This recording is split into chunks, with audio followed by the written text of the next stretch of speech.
Okay, तो चलिए start करते हैं the next video with next 25 questions. So अभी हमारा पहला क्वेश्चन यहाँ पे क्या है, an organization has decided to start using cloud provided services. Okay, तो which cloud service allows the organization to install it's on operating system on a virtual machine. Okay, तो अगर आप गूगल करेंगे ना और टाइप ऑफ क्लाउड्स पढ़ेंगे, simple लिखिएगा type of cloud services, और वहाँ पे आपको ना मल्टीपल टाइप्स लिखे मिलेंगे, ठीक है। और वहाँ पे कुछ आपको मिलेगा public cloud, private cloud, hybrid cloud, community, वो तो क्या है बेसिक आपके टाइप्स होंगे। और अगर आप लिखेंगे services provided by cloud platforms, तो वो सर्विसेज होंगी platform as a service, PaaS, then फिर आपका network as a service, software, infrastructure. यहाँ पे हमारा बात किसकी हो रही है कि install it's on operating system on a virtual machine. तो लेट्स से अमेजोन की बात करें कि अमेजोन का जो AWS है उस पर आपने एक वर्चुअल मशीन ले ली, और वहाँ पे आप क्या चाहते हैं कि आप मतलब अपना हार्डवेयर नहीं खरीद रहे, उनके हार्डवेयर पे आप अपना OS इंस्टॉल करना चाहते हैं, तो वो क्या कहलाएगा, जो वो क्लाउड है तो इंफ्रास्ट्रक्चर एज ए सर्विस कहलाएगा। अगर आप उनसे क्या है, जैसे मान लीजिए उनका कोई डेटाबेस का सर्वर यूज़ कर रहे हैं, तो वो आपका क्या रहेगा, एक तरह से प्लेटफॉर्म एज ए सर्वर। आप कोई R&D करना चाहते हैं उनका प्लेटफॉर्म यूज़ करके, so that means your platform as a service. फिर नेटवर्क तो एक अलग ही चीज़ है। यस, आजकल तो क्लाउड पे आप पूरा का पूरा नेटवर्क भी अपना सेट कर सकते हैं। सॉफ्टवेयर एज ए सर्विस, मान लीजिए आपको जैसे कोई ऐसे महंगे सॉफ्टवेयर हैं जो पेड है और आपको उसका सब्सक्रिप्शन लेना महीने 20 दिन के लिए अगर आपको चाहिए, मान लो आपका 1-2 हज़ार रुपये का होगा वो, अगर वैसे खरीदेंगे तो वो हो सकता है कि 1 लाख रुपये का हो। तो आप क्या करते हैं, ये बहुत बेहतरीन फीचर है क्लाउड में, जब तक ज़रूरत है उतने में खरीदिए, यूज़ करिए, और yes that is your software as a service. तो इसको ज़रूर पढ़िएगा, एक क्वेश्चन आ जाता है कई बार। Which option about JSON is true. तो जावा स्क्रिप्ट ऑब्जेक्ट नोटेशन जो ये हमारी लैंग्वेज है, हमने इसकी जो सीरीज़ थी ऑटोमेशन वाली उसमें भी बात की थी कि इसके बारे में कौन सा ट्रू है। तो ये एक तो करली ब्रैकेट यूज़ करता था, तो ये तो भूल ही जाइए आप।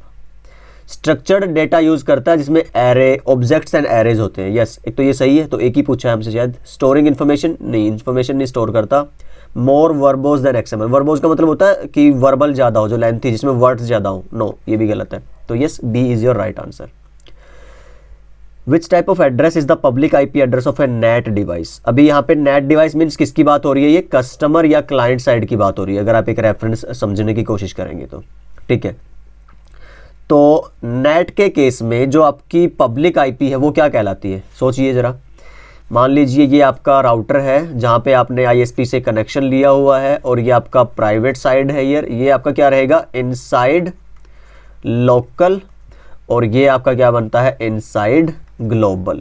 तो पब्लिक पूछ रहा है तो आंसर क्या होना चाहिए, इनसाइड ग्लोबल। प्राइवेट पूछता तो आंसर क्या होना चाहिए था, inside local. So inside global, yes. तो नेक्स्ट क्वेश्चन हमारा है, in which 2 ways does a password manager. अच्छा, पहले तो देखिए पासवर्ड मैनेजर क्या होते हैं, गूगल करके देखना पासवर्ड मैनेजर टूल्स, तो आपको बहुत सारे टूल्स मिलेंगे, कुछ पेड है, कुछ फ्री भी है, यूज़ भी करके देख सकते हैं आप। तो अब ये क्या कह रहा है कि पासवर्ड मैनेजर जो है वो हैकर आपकी इन्फॉर्मेशन या आपका पासवर्ड स्टील करे, मीन्स चोरी करे, उससे ये क्या कैसे रिड्यूस करते हैं उस रिस्क को, ठीक है। तो इसका आंसर आपको क्या लगता है, देखिए ज़रा क्या होना चाहिए। It automatically provide a second authentication factor that is unknown to the original user. तो उसका तो पासवर्ड से क्या लगता है, कोई लेना देना है ऑथेंटिकेशन वाले से? नो, पासवर्ड चोरी होने से बचाना है। तो देखते हैं एक बार। It uses an internal firewall to protect the password repository from unauthorized access. Internal firewall, password repository, okay. चलिए, it protects against key stroke logging on a compromised, ये बहुत बेहतर। आप इसको थोड़ा सा यहाँ पे क्या करिए, वेटेज ज़्यादा दीजिए बाकी ऑप्शन से। कैसे, ये क्या कह रहा है कि मान लो कई बार क्या होता है, आपको कोई ऐसा कीलॉगर आते हैं, अगर आपने देखे हो ना, पढ़ना जरा कीलॉगर के बारे में। कीलॉगर क्या करते हैं, अगर एक्सीडेंटली या फिर इंटेंशनली किसी लिंक के थ्रू या डायरेक्टली आपके सिस्टम में कीलॉगर इंस्टॉल हो जाते हैं या कर दिए जाते हैं, और जब आप यूज़र नेम पासवर्ड डालते हैं, वो जो स्ट्रोक आप प्रेस करते हैं ना, जो भी आपका पासवर्ड रहता है वो किसी एक पर्टिकुलर डिवाइस पे, किसी एक पर्टिकुलर लिंक पे सेव होते चले जाते हैं। तो ये पासवर्ड मैनेजर टूल आपका उनसे बचाता है। तो बहुत बेहतरीन फीचर है ये वाला। तो यस, एक तो ये आंसर लग रहा है मुझे। ठीक है।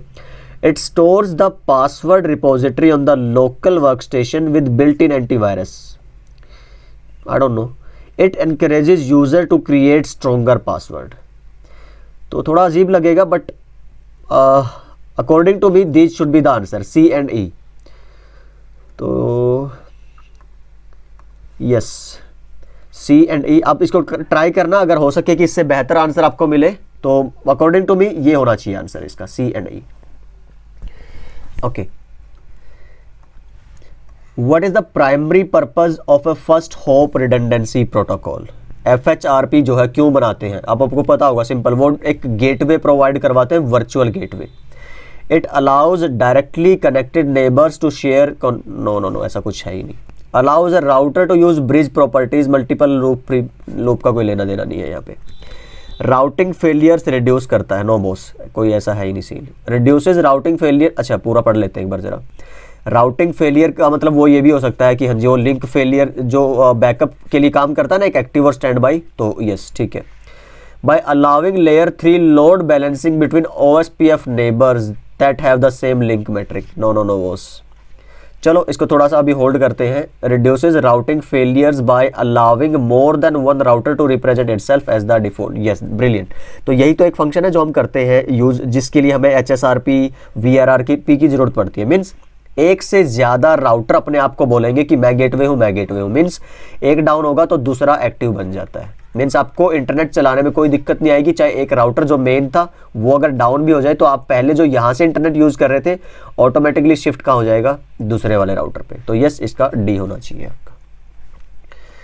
ओके, देन नेक्स्ट क्वेश्चन आता है, स्विच 1 का इंटरफेस gig 0/1 डाउन स्टेट में है। अच्छा, which 2 configurations are valid reason? Down. अब देखिए, जब भी आप शो IP इंटरफेस ब्रीफ करते हैं तो वहां पे आपको ना प्रोटोकॉल में और लाइन में 2 आउटपुट मिलती है। अभी दिखाता हूं आपको। वहां पे सब कुछ जब सही हो तो क्या आना चाहिए, अप एंड अप। अच्छा, एक होता है एडमिनिस्ट्रेटिवली डाउन और एक होता है डाउन। राउटर के केस में एडमिनिस्ट्रेटिवली डाउन का मतलब होता है कि वो पोर्ट शट डाउन है, ओके। बट स्विच के केस में जब आप उस पोर्ट को मैन्युअली शट डाउन कर देते हैं ना, तो किस मोड में चला जाता है आपका, डिसेबल्ड मोड में। अच्छा, तो अब इसके हिसाब से आप आंसर देखिए जरा, इसका क्या होना चाहिए। 2 ऑप्शन चुनने हैं। तो शट डाउन में तो मैंने बता दिया वो डिसेबल्ड होगा, ठीक है, नहीं हो सकता। एरर डिसेबल स्टेट में भी नहीं जाएगा। प्रोटोकॉल मिसमैच का तो उससे कोई लेना देना है नहीं, लिंक तो अप रहेगा। प्रोटोकॉल मिसमैच होगी अगर, तो आपका क्या है, कम्युनिकेशन नहीं होगा। स्पीड एंड डुप्लेक्स, तो यस यही है, हमने करके भी देखा था CCNA के प्रैक्टिकल्स में कि मान लीजिए एक साइड आपने हाफ डुप्लेक्स कर दिया, एक साइड आपने फुल कर दिया। इसका मतलब क्या होगा कि आपका लिंक किस स्टेट में चला जाएगा, डाउन, जो आपका पोर्ट है। इसी तरह से आप एक साइड मैनुअली चेंज करिए, 10 MBPS 100 MBPS कर दो, और एक साइड मैनुअली आप क्या कर दो, 1000 MBPS, तब भी लिंक क्या रहेगा, डाउन रहेगा आपका। डाउन स्टेट में आपके पोर्ट्स रहेंगे। इसका मतलब, और आप याद रखिए, तभी हम बोलते हैं ना कि इन सेटिंग्स को आप कभी नहीं छेड़ते, मोस्टली ऑटो पे ही आप छोड़ के चलते हैं, राइट, ताकि वो खुद से नेगोशिएट कर ले। तो इसका मैं दिखा देता हूँ एक बार आपको कि शट डाउन में क्या रहता है वो, ताकि आपको ये डाउट ना रहे। मान लो कोई आप स्विच लेंगे, उसमें किसी पोर्ट को अगर आप डाउन करते हैं, शट डाउन करते हैं, तो वो किस स्टेट में चला जाता है, डिसेबल्ड में। ये आपको पता होना चाहिए, बहुत बार ये पॉइंट आपको काम आएगा ट्रबल शूटिंग में भी, और क्वेश्चन भी आ सकता है यस इसके ऊपर। लेट्स से मैं क्या करूं, किसी एक इंटरफेस को चूज कर लूं और उसको क्या कर दूं, शट डाउन। अच्छा, पहले आप क्या करिए जरा, बाकी चलो बाकी भी इंटरफेसेस हैं वो नो शट ही है, तो उनको देख लेते हैं साथ में। डू शो इंटरफेस स्टेटस अगर आप करते हैं तो यहाँ पे देखिए, जो FA 0/1 है वो किस स्टेट में है, आपका डिसेबल्ड स्टेट में है। अब जो 0/2 है ना, वो शट डाउन नहीं है, वो नो शट है, बट उसके साथ कोई डिवाइस नहीं कनेक्ट है, इसलिए क्या है, वो नॉट कनेक्ट है। अब मान लो उसके साथ आप कोई डिवाइस कनेक्ट कर देते हैं, केबल लगाइए, तो 0/1 पे तो मेरा खैर शट डाउन किया, 0/2 पे लगाइए। अब अगर आप 0/2 का स्टेटस चेक करेंगे ना, वो चेंज हो चुका होगा, यस, कनेक्टेड। तो ये कुछ स्टेटस रहते हैं। और अगर मान लो किसी वजह से, जैसे आपने पोर्ट सिक्योरिटी कॉन्फ़िगर करी हो या DHCP स्नूपिंग और उस तरह के सिक्योरिटी वाले पैरामीटर अगर आप यूज़ कर रहे हैं और आपका पोर्ट किस में चला जाए, एरर डिसेबल में, तो वो कैसे चेक करते हैं, ये भी एक क्वेश्चन एग्जाम का, कि how to check the error disable state of a switch. तो वो उसके लिए अब क्या यूज़ करेंगे कमांड, शो इंटरफेस स्टेटस, ये वाली कमांड। तो वहाँ पे आप लिखा आएगा एरर डिसेबल। ओके, फिर नेक्स्ट क्वेश्चन की तरफ बढ़ते हैं। तो आंसर क्या होना चाहिए इसका, A and B. What are two purpose of launching a reconnaissance attack. Okay, reconnaissance attack क्या होते हैं, अगर आपको याद हो सिक्योरिटी वाले पार्ट में हमारा ये आता है जिक्र, कि जिसमें आप डायरेक्ट अटैक नहीं करते नेटवर्क पे, पर उसके बारे में आप क्या करते हैं, छानबीन करते हैं, बेसिक नॉलेज गेन करते हैं। जैसे आप कोई इस तरह की कमांड यूज़ करिए, यहाँ पे एक टूल है, ये काले लिनक्स में इस तरह से पर्टिकुलर टूल है, बट अदरवाइज आप वैसे भी यूज़ कर सकते हैं। जैसे who is what are you trying to do facebook.com। तो किसी भी वेबसाइट की बेसिक रिपोजिटरी इंफॉर्मेशन, DNS और एंड वो सारी कई सारी सेटिंग्स हैं जो ओपन रहती है और आप वो चेक कर सकते हो। तो बहुत सारी चीज़ें हैं जो आपको यहाँ से मिल जाएंगी, और हो सकता है कि वो किसी हैकर के काम की हो किसी ना किसी तरह से, कुछ नंबर्स हो, कोई मेल हो, यस यू नेवर नो। तो ये कुछ ऐसी इंफॉर्मेशन है जो आप, इसी को बोलते हैं रिकनेसेंस अटैक। मीन्स आप पहले अटैक करने से पहले उसके बारे में इंफॉर्मेशन गैदर करते हैं। तो दो ऑप्शन चूज करते हैं आपको इसमें, तो देखते हैं। Prevent other users from accessing the system. नहीं बॉस, हमें दूसरों से मतलब नहीं है, हमें तो खुद हैक करने से मतलब है। Escalate access privileges. No, escalate तो तब करेंगे, मान लीजिए एस्केलेट किसको बोलते हैं कि एक पीसी है नॉर्मल, जो क्लाइंट है आपके नेटवर्क में, इस पर कम सिक्योरिटी है, या फिर ये जो यूज़र है वो बेवकूफ़ है, नॉन टेक्निकल है, और या फिर समझ लीजिए कि कंपनी से खुंदक में है, ये कंपनी की गाइडलाइन को, सिक्योरिटी पॉलिसीज़ को फॉलो नहीं करता या करना नहीं चाहता, XYZ कोई भी रीज़न हो सकता है। मीन्स सर्वर और बाकी जो डिवाइसेस, राउटर, फायरवॉल सब कुछ सिक्योर है, ये जानबूझ के या मीन्स की अनइंटेंशनली गलती से ये स्ट्रॉन्ग पासवर्ड यूज़ नहीं करता है, मान लीजिए सिस्टम लॉक नहीं करके जाता है, तो बहुत सारे रीज़न हो सकते हैं। और मेल आती है, उन पे अनवांटेड जो लिंक्स हैं अननेसेसरी, उन पे क्लिक कर देता है, मालवेयर इंस्टॉल कर लेता है, तो बहुत सारे रीज़न हो सकते हैं। या फिर घर से पेन ड्राइव ले, अब कितने रीज़न गिन लीजिए आप, है ना, उससे वायरस आ सकता है। तो अगेन इसको अगर कोई हैक करता है, जैसे कि ये बहुत इजी होता है, और बहुत सारे हैकर ये वाला जो मेथड है ना ट्राई करते हैं और बहुत कामयाब भी रहते हैं। इसीलिए सिक्योरिटी पॉलिसीज़ बहुत ज़रूरी है और सिक्योरिटी ट्रेनिंग्स बहुत ज़रूरी है, और इसीलिए ऑडिट होते हैं, इंस्पेक्शन होते हैं हर किसी के पीसी को, और वो सब चेक किया जाता है कि हाँ जी दिखाइए आपका पासवर्ड क्या है। इसीलिए बाहर से वाइट हैट हैकर्स होते हैं ना, पेनिट्रेशन टेस्टर होते हैं, उनको बुलाया भी जाता है स्पेशल इन्हीं कामों के लिए, क्योंकि अंदर के लोगों को तो बोलते हैं ना घर की मुर्गी दाल बराबर। तो लोग सोचते हैं ठीक है यार, अपने ही बंदे क्या ही चेक करेंगे, सांठ गांठ कर लेते हैं, उसको बीड़ी सिगरेट पिलाई और चाय चुए, चल ठीक है यार।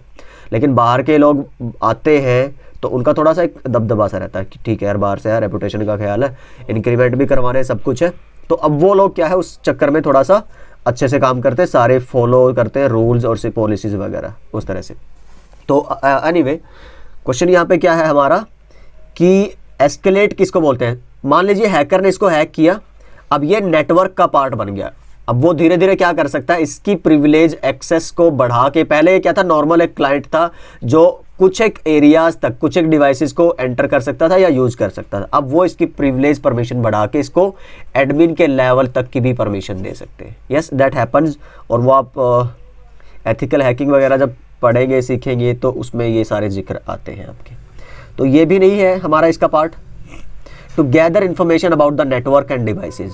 हाँ जी बिल्कुल, एक तो ये पार्ट है आपका, नेटवर्क और डिवाइसेज और internal structures, network layout, topology, उन सब के बारे में आप इंफॉर्मेशन कोशिश करते हैं जानकारी लेने की।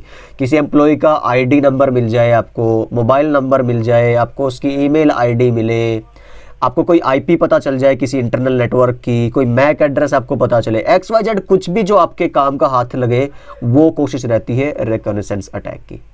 स्कैन फॉर एक्सेसिबिलिटी, बिल्कुल, कि आप इंटरनल नेटवर्क को किसी भी तरह से, किसी भी डिवाइस को किसी भी एक रीजन से एक्सेस कर पाए। यस, वो इसका एक क्या रहता है, मेन मोटिव। जैसे होता है ना कि मान लो ये घर लूटना है, ये महल लूटना है, बैंक लूटना है, तो कई दिन पहले वो चोर क्या करते हैं, उसको दूरबीन लेके बैठे रहते हैं ऐसे ना, कोई कॉफ़ी पी रहा है, कोई न्यूज़पेपर पढ़ रहा है, आपने देखा होगा फिल्मों में, बहुत सारी हॉलीवुड मूवीज़ में ऐसा रहता है। तो यस वो क्या है, एक तरह से निगरानी रख रहे हैं, जानकारी इकट्ठा कर रहे हैं, गार्ड कब अपनी पोजीशन बदलते हैं और वो सारी चीज़ें, that is reconnaissance attack. Okay, तो यस इसका आंसर क्या होना चाहिए, C and D. Which type of VPN use a hub and spoke configuration. तो हम भी अपने चैनल पे बहुत टाइम से VPN की वीडियोस डाल रहे हैं, तो यस लेट्स सी कब हो पाएगा, टाइम मिलेगा। पहले तो ये वाली सीरीज़ पूरी करते हैं और इसके बाद आई थिंक एक और हम अल्टीमेट सीरीज़ शुरू करने वाला हूँ मैं, जो प्योरली किसके ऊपर रहेगी कि CCNA का एग्ज़ाम 50 डेज़ में कैसे क्रैक करें फटाफट, राइट। तो बहुत एक ऑसम सीरीज स्टार्ट करने वाला हूँ, ये बहुत टाइम से मेरे माइंड में था, तो एक बार ये उसी के लिए शुरू किया था मैंने।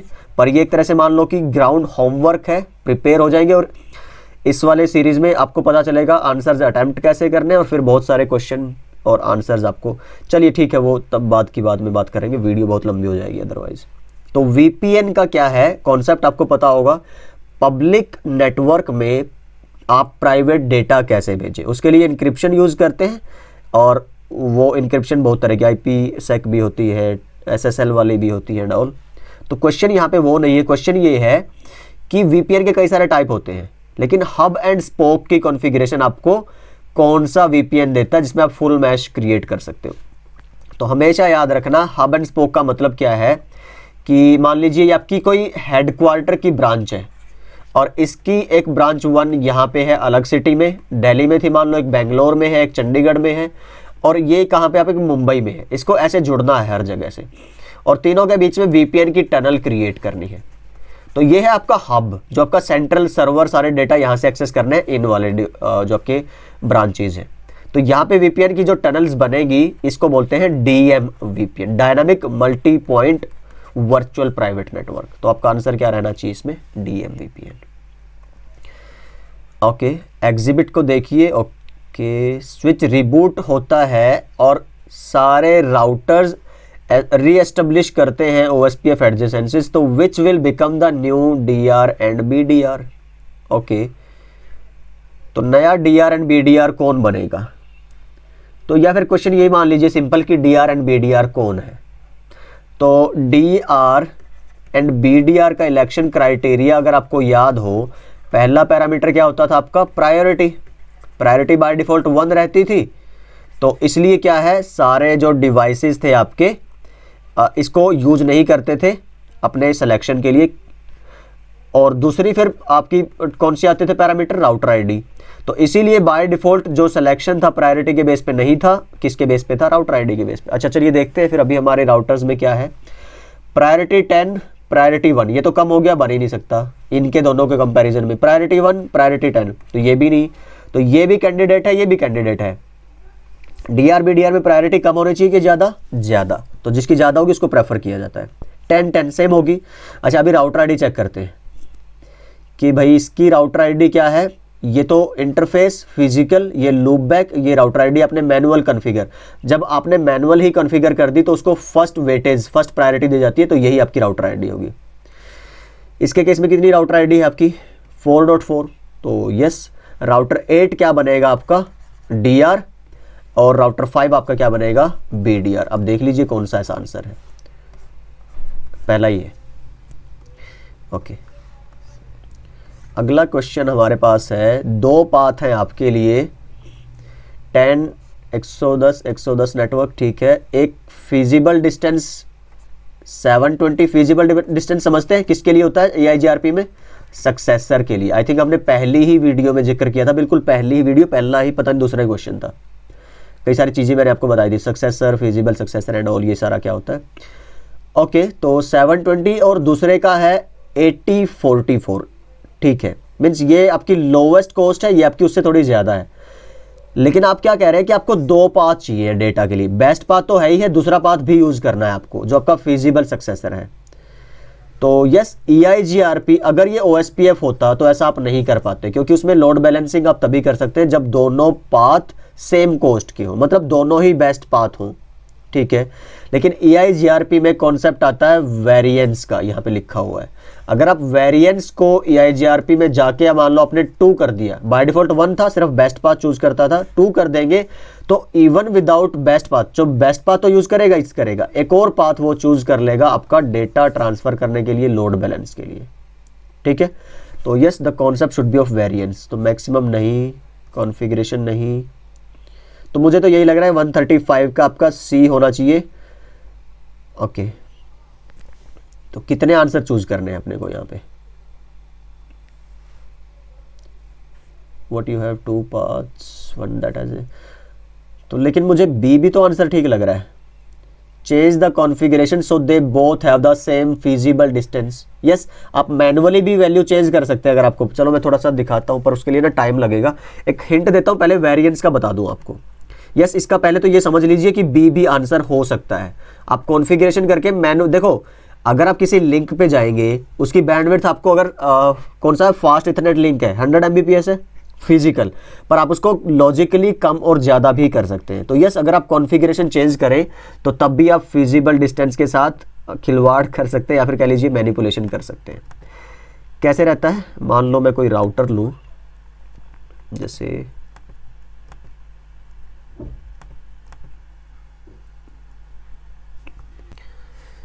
नो करते हैं इनेबल कॉन्फ, तो राउटर EIGRP में अगर आप जाते हैं, वहां पे आपको एक मिलेगा, क्वेश्चन मार्क करेंगे ना, वेरिएंस का ऑप्शन आना चाहिए कहीं पे, C control load balancing variance. तो डिफॉल्ट 1 था, लेकिन अगर मैं इसको चेंज करके 2 कर दूं, 3 कर दूं, तो अब देखिए ये कितने पाथ चूज करेगा, 2।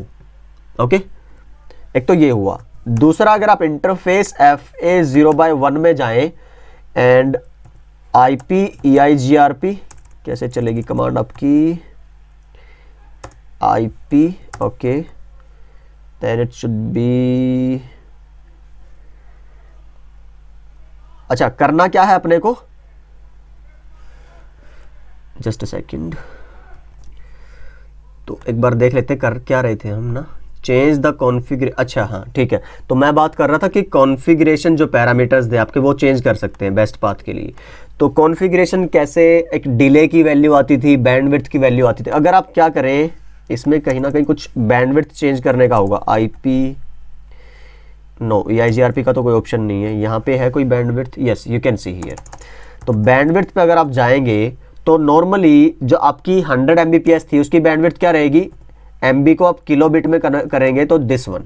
अगर आप इस वैल्यू को ज़्यादा कर दें या फिर कम कर दें, तो उस पाथ की आप मैनिपुलेशन कर रहे हैं कि हाँ वो आपको बेस्ट पाथ में चाहिए नहीं चाहिए। इक्वल बेस्ट पाथ अगर 2 को बना देंगे, मीन्स इससे आप क्या कर सकते हैं, कॉस्ट की वैल्यू को अगर 2 लिंक के लिए सेम कर देंगे तो आपके लोड बैलेंसिंग में काम आ सकते हैं, लाइक दिस।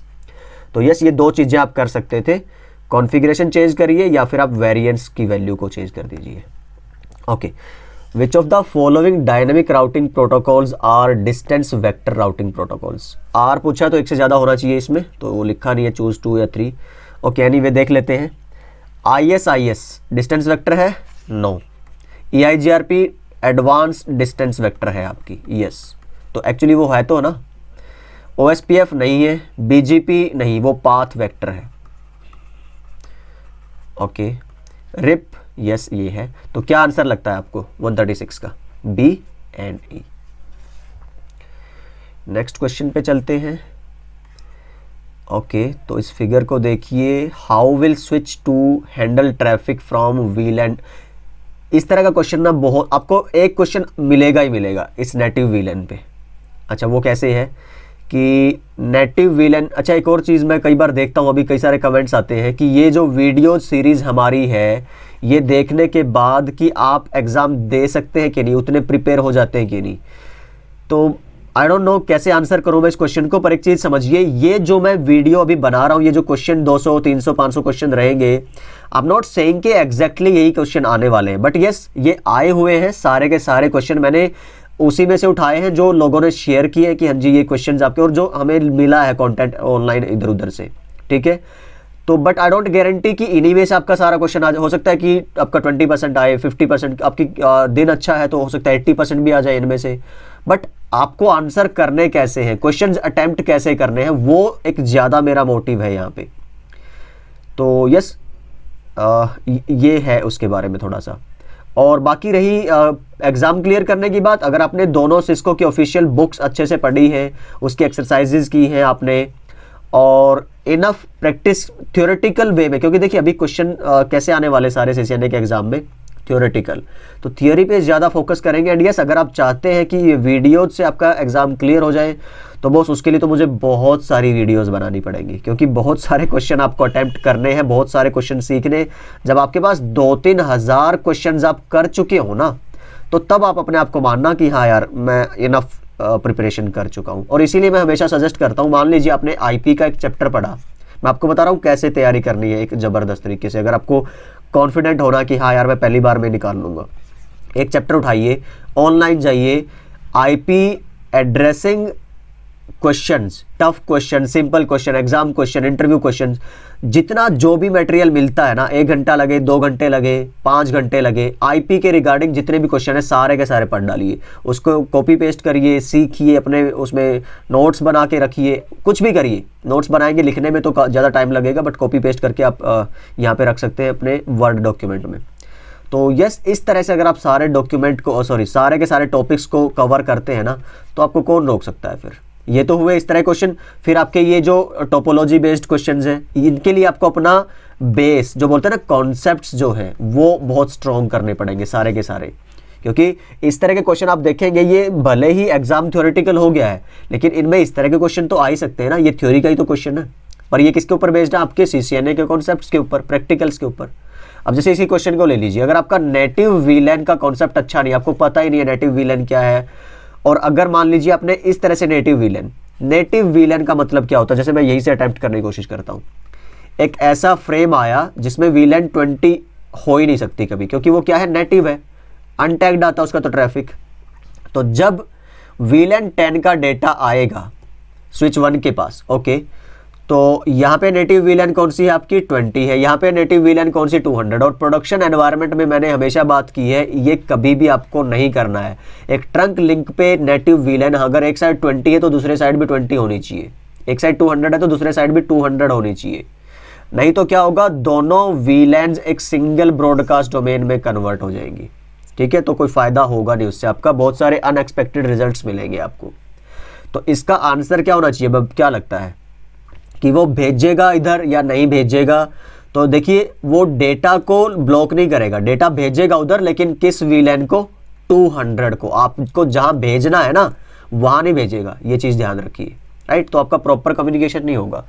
तो इसका आंसर क्या होना चाहिए आपका, it sends the traffic to VLAN 200, 20 में नहीं, 1 में नहीं, ड्रॉप नहीं करेगा, नो ड्रॉप तो नहीं करेगा, इधर भेजेगा। यस, तो ये कुछ इस तरह से कॉन्सेप्ट्स आपको टच करने हैं। For what two purposes does the Ethernet protocol use physical address? Physical address, अब जैसे देखो यही एग्जांपल आ गया आपका, कितना बेसिक क्वेश्चन है, लेकिन इसमें भी कंफ्यूज हो जाओगे आप। ज़्यादातर लोग मैक क्यों यूज करते हैं? तो अगर आप देखेंगे मैक के 2 यूजेज हैं। फर्स्ट क्या था आपका, एक unique physical individual identification, right. और दूसरा आपका क्या था कि आप कम्युनिकेशन कर सके एक लोकल नेटवर्क में using MAC address. Not even just local network, but आपका कोई भी नेटवर्क रहे उसमें भी आपको मैक तो चाहिएगा, लेकिन कम से कम लोकल में ये है कि हमें आईपी के बेस पे कम्युनिकेशन नहीं कराना, स्विचेज रहेंगे, स्विचेज किसका यूज करते हैं, मैक का यूज। तो उस बेसिस पे मैं बोल सकता हूं कि yes, same network local network है तो वहां पे मैक एड्रेस यूज होता है कम्युनिकेशन के लिए। तो अब देख लीजिए यहाँ पे कौन से ऐसे ऑप्शन है जो मेरे को ये दोनों आंसर दे रहे हैं। 2 पर्पस चुनने हैं, यूनिकली आइडेंटिफाई, तो यस, एक तो मेरा सबसे पहला ही है। Allow communication on a different network, नहीं, सेम नेटवर्क पे। तो उसके लिए तो आपको क्या करना पड़ेगा, अगर डिफरेंट नेटवर्क्स हैं तो अगेन फिर कौन सा डिवाइस लेना पड़ेगा, राउटर, फिर किसका गेम आएगा, आईपी का, मैक का नहीं रहेगा। फिर डिफरेंशिएट करेगा लेयर 2 फ्रेम को लेयर 3 पैकेट से, no, nothing like that. Establish करेगा priority system to determine which device gets to transmit first, नहीं, ऐसा कुछ नहीं है। सब लोग फुल डुप्लेक्स में आपका क्या है, किसी भी टाइम पे ट्रांसमिट एंड रिसीव कर सकते हैं। To allow communication between different devices on the same, तो ये देखिए इसी की बात कर रहा था मैं। Allow detection of a remote, no. तो यस, ये 2 आंसर हैं आपके। इस तरह से आप थोड़ा कोशिश करेंगे अगर कवर करने की क्वेश्चंस को, तो यस, फिर तो कोई रोक नहीं सकता क्लियर करने से। Which command is use to display the collection of OSPF link states? Link state मतलब आपके क्या है, टोपोलॉजी टेबल। उसके लिए कमांड क्या होती है, आप देखिए, show IP OSPF database, D. Routing table check करने की कमांड क्या है, शो IP रूट।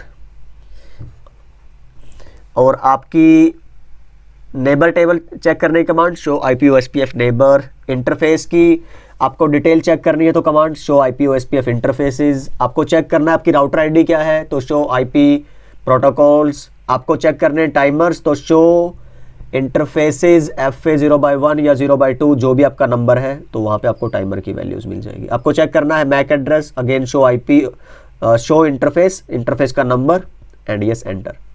तो ये आपको पता रहनी चाहिए, कोई भी आंसर क्वेश्चन आ सकता है। Which command is use to display the collection of, okay तो इसका तो हो गया। User configured OSPF in a single area between 2 routers. अच्छा 2 राउटर हैं, single area, let's say area 0 है, सीरियल, अच्छा इंटरफेस कैसा है, सीरियल है, रनिंग इनकैप्सुलेशन PPP, ठीक है, सिस्को वाली आपकी नो ओपन सोर्स PPP आप यूज कर रहे हैं। By default which OSPF network type is seen, तो कौन सा नेटवर्क टाइप रहेगा जब आप सीरियल लिंक यूज करते हैं, तो हमेशा याद रखिए that is point to point, वो हमने OSPF में बात भी की है। अगर ये होता आपका इथरनेट वाला तो कौन सा बनता फिर आपका ब्रॉडकास्ट। अगर होता फ्रेम रिले के कनेक्शन लीज लाइन वाले तब कैसा रहता है आपका पॉइंट टू मल्टी पॉइंट, और उसको क्या बोलते हैं फिर नॉन ब्रॉडकास्ट मल्टीपल एक्सेस। ये कैसा रहेगा इथरनेट वाला ब्रॉडकास्ट मल्टी एक्सेस BM में, और फ्रेम रिले NBM में। और ये सीरियल वाला क्या रहेगा direct point to point connection. तो यस सी आंसर होगा इसका। Refer to the exhibit how does switch two interact with other switches in VTP domain. अच्छा इसके बारे में देख लेते हैं जरा। Switch two domain Cisco mode transparent है। ओके ट्रांसपेरेंट वाला क्या करता है, अगर आपको याद हो VTP में वो ना तो किसी से इंफॉर्मेशन लेगा ना किसी को इंफॉर्मेशन देगा, बट जो आ रही है आपकी इंफॉर्मेशन स्विच 1 से या स्विच किसी भी स्विच से वो आगे उसको ट्रांसफर कर सकता है। यस तो ये काम है, तभी उसको ट्रांसपेरेंट बोला जाता है। तो अब देख लो उसके हिसाब से transmit and process VTP updates, नहीं ना तो ये ट्रांसमिट करेगा ना ये प्रोसेस करेगा। रिसीव करता है अपडेट फ्रॉम सभी से and forward all locally configured. अपनी VLAN को थोड़े ना फॉरवर्ड करेगा, नो ना तो ये ले, अब मैंने वही बोला ना तो ये अपडेट्स लेगा ना ये अपडेट्स देगा, तो एक ही ऑप्शन बचा, it forwards only the VTP advertisements that it received. Yes जो पीछे से रिसीव किए इसने ट्रंक पोर्ट पे उनको ही आगे फॉरवर्ड करता है। यस तो D should be the right answer. Okay 2 switches are connected using Cisco DTP dynamic trunking protocol. Okay switch 1 is set to dynamic auto. Okay switch 1 है आपका मान लीजिए ऑटो पे, और दूसरी साइड कैसी है आपकी डिजायरेबल पे है। तो यस एक साइड आपका ऑटो एक साइड डिजायरेबल, तो लिंक कैसा होना चाहिए आपका ट्रंक। क्वेश्चन क्या पूछा है, व्हाट इज द रिजल्ट, तो yes it should be the trunk. Down no error disable access, it should be the trunk, right D should be the answer. Cisco IP phone receive करता है अनटैग्ड traffic जो उसके PC connect है। तो ये कुछ ऐसा है, लेट्स से एक स्विच है, इसके साथ एक लगा है आपका फोन, इसके साथ लगा है एक PC की तरफ से कोई अनटैग्ड ट्रैफिक आती है, ठीक है। अब वो क्या करेगा उस ट्रैफिक को, कईयों को लगेगा कि नेटिव VLAN के साथ उसको टैग कर देगा, तो बॉस ऐसा ये गलती नहीं करनी है। अनटैग का मतलब क्या है कि वो जो ट्रैफिक आ रही है उसके ऊपर कोई टैग नहीं है, तो आपके माइंड में जाएगा कि यार टैग नहीं है तो वो कैसी है आपकी नेटिव VLAN है। तो वो नेटिव VLAN के साथ टैग थोड़े ना लगाएगा। आप सोचिए टैग ही लगा दिया आपने तो वो तो क्या हो गया फिर, अनटैग्ड कहाँ रही, समझ पा रहे हैं। तो वो कोई टैग वगैरह कुछ नहीं, जो भी उसके अंदर से ट्रैफिक आएगी वो उसको अनचेंज्ड एज इट इज भेज देगा स्विच की तरफ। तो ये थोड़ा ट्रिकी क्वेश्चन है, इसको ध्यान रखिए। B should be the answer. Okay which design element is a best practice when deploying an 802.11b wireless infrastructure. अच्छा जी ठीक है, तो देखते हैं allocation of non overlapping channels to access points that are in close. Yes ये हमें हमेशा बात करते हैं, लेट्स से ये एक्सेस पॉइंट 1 है और इसका ये कवरेज एरिया है यहाँ पे, और ये एक्सेस पॉइंट 2 है और इसका ये कवरेज एरिया, एंड ये क्या है आपका क्या बोलते हैं इसको, ओवरलैपिंग एरिया है। तो जब भी ऐसे एक्सेस पॉइंट रहे कभी भी, उस केस में अगर ये चैनल 1 यूज कर रहा है ना 2.4 गीगाहर्ट्ज बैंड का, तो ये कभी भी चैनल 1 पे नहीं होना चाहिए, इस पे कोई और चैनल 3 मान लीजिए 2.4 गीगाहर्ट्ज का। यस तो एक तो ये आंसर तो सही है, पर बाकी देख लेते हैं एक बार पूछना क्या चाह रहा है। Disabling TCP so that access point can negotiate, no. Configuring access points to provide client, तो यहाँ पे तो कॉन्फ़िगरेशन करनी ही नहीं है आपको, ना 5 Mbps की ना 54 की, क्योंकि जब आप .b यूज़ कर रहे हैं तो वो खुद से अपने आप से नेगोशिएट करेगा ना कि भाई अगर .b आप देखेंगे तो उसकी कितनी स्पीड है, 50 Mbps है, 54 Mbps है, 5 Mbps है, कुछ कॉन्फ़िगर नहीं करना है आपको, राइट। तो this should be the answer here. Okay, बढ़ते हैं अगले क्वेश्चन की तरफ। When OSPF learn multiple path to a network, okay, तो एक सिंगल डेस्टिनेशन पे जाना है एक सिंगल सोर्स से, लेकिन पाथ क्या है आपके एक से ज़्यादा है, तो अब वो कैसे सेलेक्ट करेगा रूट को? अब आपको पता ही है किस बेस पे सेलेक्ट करता है वो, मैट्रिक के बेस पे, और मैट्रिक किस पे डिपेंड करती है उसकी कॉस्ट पे, और कॉस्ट किस पे डिपेंड करती है लाइक, और आप ऐसे ही बोल सकते हैं मैट्रिक क्या है OSPF की कॉस्ट, और कॉस्ट किस पे डिपेंड करते हैं बैंडविड्थ पे। तो बैंडविड्थ जितनी ज़्यादा होगी कॉस्ट उतनी कम होगी, और कॉस्ट जितनी कम होगी उतनी अच्छा है वो आपका रूट होगा, उतना ही best. Okay, add the metric from the source to destination to calculate the route with the lowest bandwidth, नहीं अपने को क्या चाहिए है हाईएस्ट बैंडविड्थ, तो ये नहीं हो सकता। It counts the number of hopes, नहीं ये तो होप काउंट पे तो काम करता ही नहीं है, ये कोई रिप नहीं है, EIGRP नहीं है।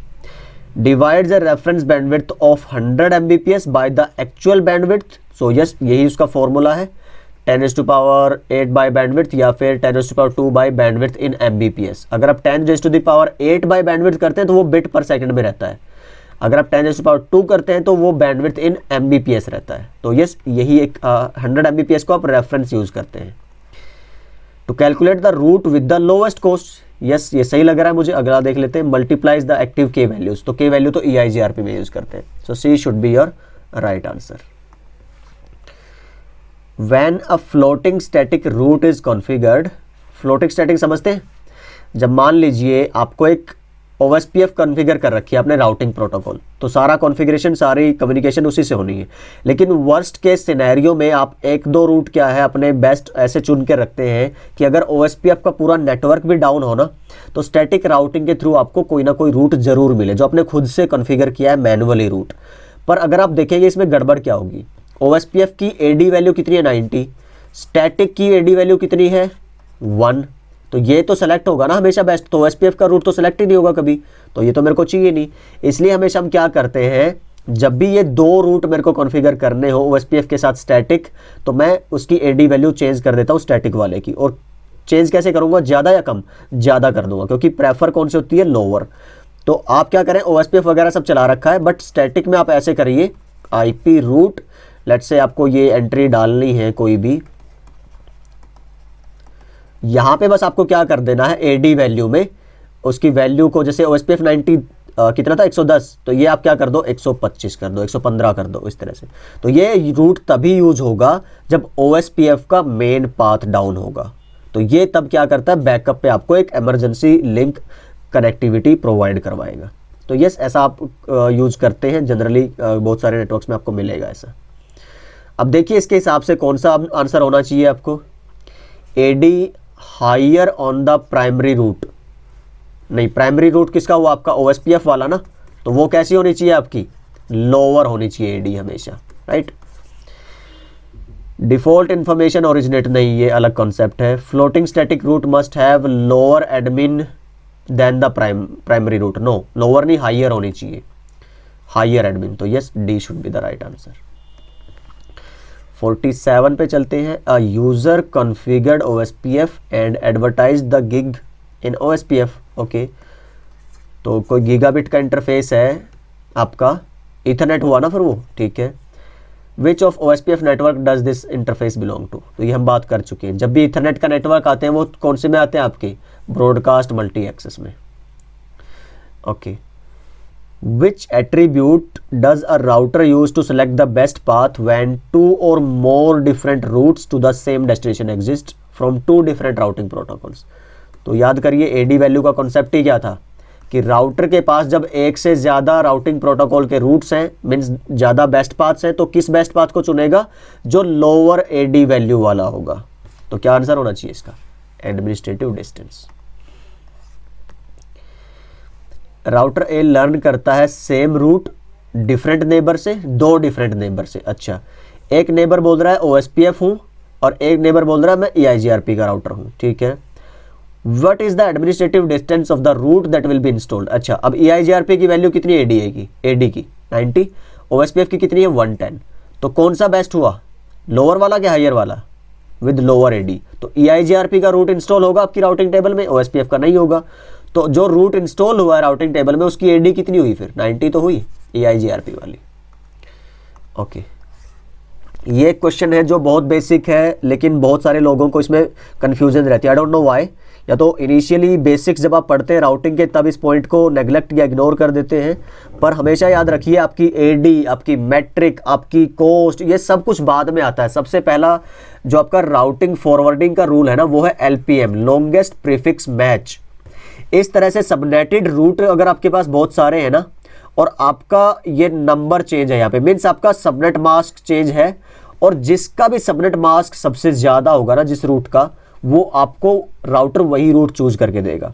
सबनेट मास्क ज़्यादा होने का मतलब आपकी प्रीफिक्स नोटेशन ज़्यादा, मीन्स आपकी नंबर ऑफ ऑन बिट्स ज़्यादा होनी। अब आप देखिए ज़रा इसी के केस में क्या लग रहा है, सब जगह सेम नेटवर्क है ना आपका, लेकिन इसमें अगर आप देखेंगे 19.2 पे जाने के लिए आपको स्लैश नोटेशन कितनी है, प्रीफिक्स आपकी 26, इसमें 24, 21, 27। तो राउटर कौन सा लिंक चूज करेगा हमेशा, जिसकी प्रीफिक्स नोटेशन ज़्यादा होगी।